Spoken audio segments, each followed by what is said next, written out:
बहुत अच्छी बात है कि आप सबके लिए अच्छा व्यवस्था हो गया है। ज्यादा लोग तो नहीं, लेकिन सब लोग अगर आएंगे तो सारी व्यवस्थाएं भी हो जाएंगी।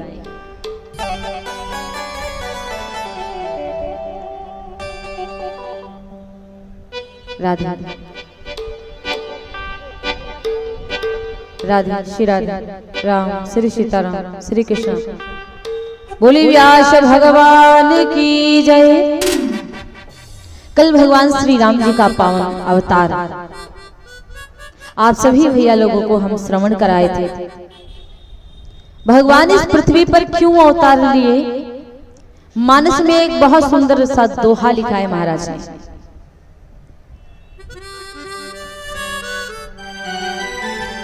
कि विप्रधेनु सुर संत हित लीन मनुज अवतार निज इच्छा निर्मित तनु माया गुण गोपार। परमात्मा का जन्म हुआ क्यों? विप्रधेनु सुर संत हित।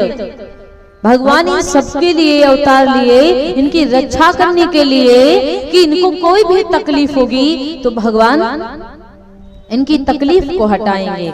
धर्म की हानि हो रही है, अधर्म बढ़ रहा है, पाप बढ़ रहा है। जहां पर भागवत कथा होती वहां पे दो चार लड़ाई करने वाले पहुंच जाते, दो चार शराब पी के पहुंच गए, आफत कर दिए। जहां पे आराम से कथा हो रही वहां पे कुछ और ही होने लगा। इस प्रकार से आजकल कलयुग में बहुत सारे राक्षस प्रकट हो गए हैं। बहुत इस धरती से तो कभी पाप, राक्षसों का तो पाप नहीं हटेगा। ये नियम बराबर चलता रहेगा। राक्षस आते रहेंगे, भगवान अवतार लेके इनको खत्म करते रहेंगे, और फिर राक्षस आते रहेंगे, फिर भगवान अवतार लेके इनको खत्म करते रहेंगे। तो भगवान इसलिए पृथ्वी पर अवतार लिए। तो आप लोगों को मैं ये बता रही हूँ कि भगवान किस लिए अवतार लिए। उसके बाद मैं आप लोगों को ये बता रही हूँ कि कथा सुनने के लिए आप लोग जो आते हो, ये आप लोग के लिए अच्छा है। जितना कमाई करोगे, जितना कुछ करोगे, वो सब आप ही का होगा, हम लोग का नहीं होगा। हम तो सुनाने वाले, आप सुनने वाले। सुनाने वाले से ज्यादा आप लोगों को फायदा। कथा तो जरूर सुनने जाना चाहिए। आपको पहले एक छोटी सी कहानी सुना दो, फिर कथा की तरफ चलते हैं।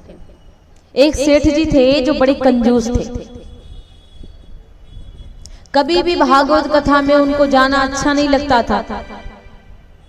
उनको कथा भागवत पसंद ही नहीं थी। बस वो अपने काम में ही, अपने कार्यों में ही बिजी रहते थे, अपना बिजनेस ही संभाला करते थे। लेकिन जो उनकी पत्नी थी, सेठाइन जो थी ना, वो बहुत ही अच्छी थी। एक जगह पे ऐसे ही भागवत चल रही थी। सेठाई ने कहा, स्वामी आप भी कभी जाइए ना, कथा सुन के आइए।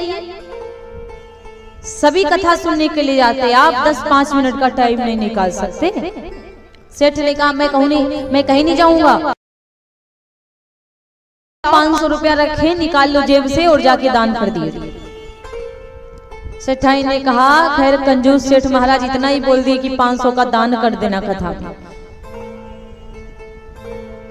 500 रुपए निकाल के लेके आई, चढ़ाई, और उनको कथा बहुत अच्छी लगी।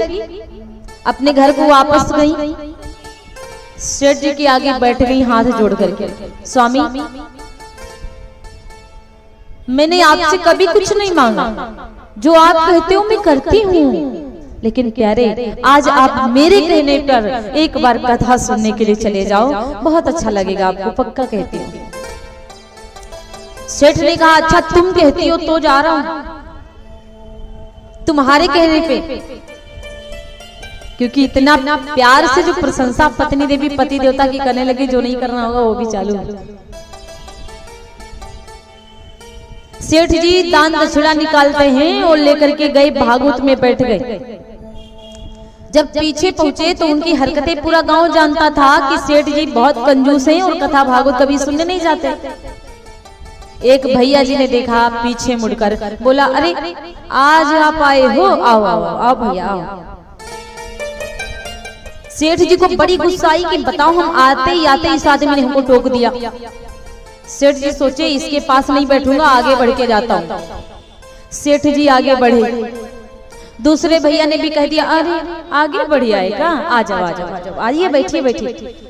सेठ का तो खून खौल गया, दोबारा भी इसने टोक दिया। सेठ ने कहा चुपचाप बैठ जाएं हम, वरना तो और भी टोकेंगे। और जैसे सेठ जी बैठ गए तो तीसरे भैया ने कहा अरे बैठ गए, बैठो बैठो कोई बात नहीं, बैठ जाइए। अब उनको बड़ी गुस्सा आ गई, वो फिर खड़े हो गए तुरंत। और जब वो तुरंत खड़े हो गए तो चौथे भैया कह रहे हैं खड़े हो गए का, खड़े रहे।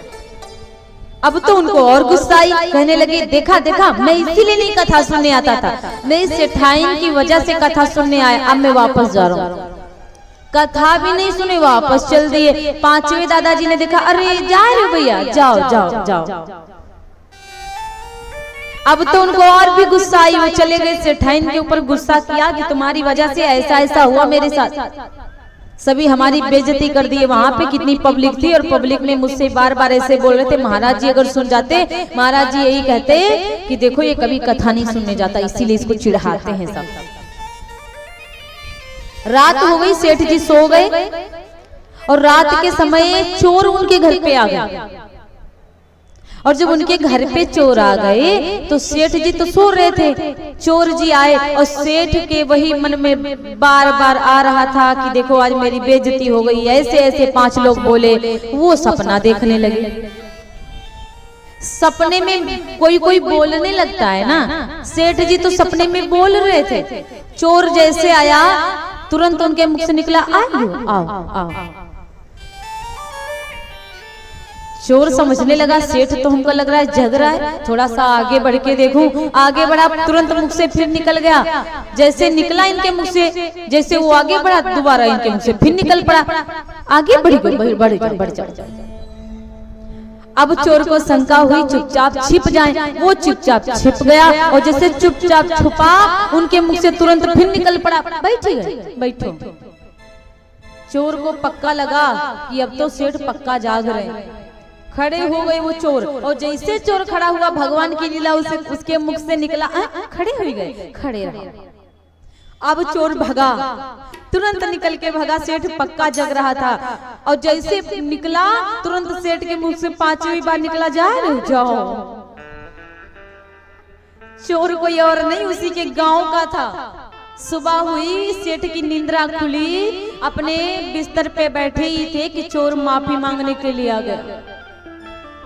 सोच रहा था कि माफी मांग लूं वरना सारे नगर में बेइज्जती कर देंगे सेठ जी कि देखो इनके घर, हमारे घर ये चोरी करने आया था। हे सेठ जी माफ कर दीजिए, गलती हो गई, क्षमा कर दी। सेठ ने कहा काहे सुबह सुबह पाए छोड़ो हैं?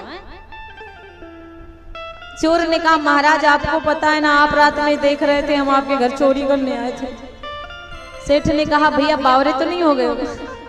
मैं तो नहीं देख पाया। बोले महाराज हम आए थे चोरी करने के लिए, आप देख गए।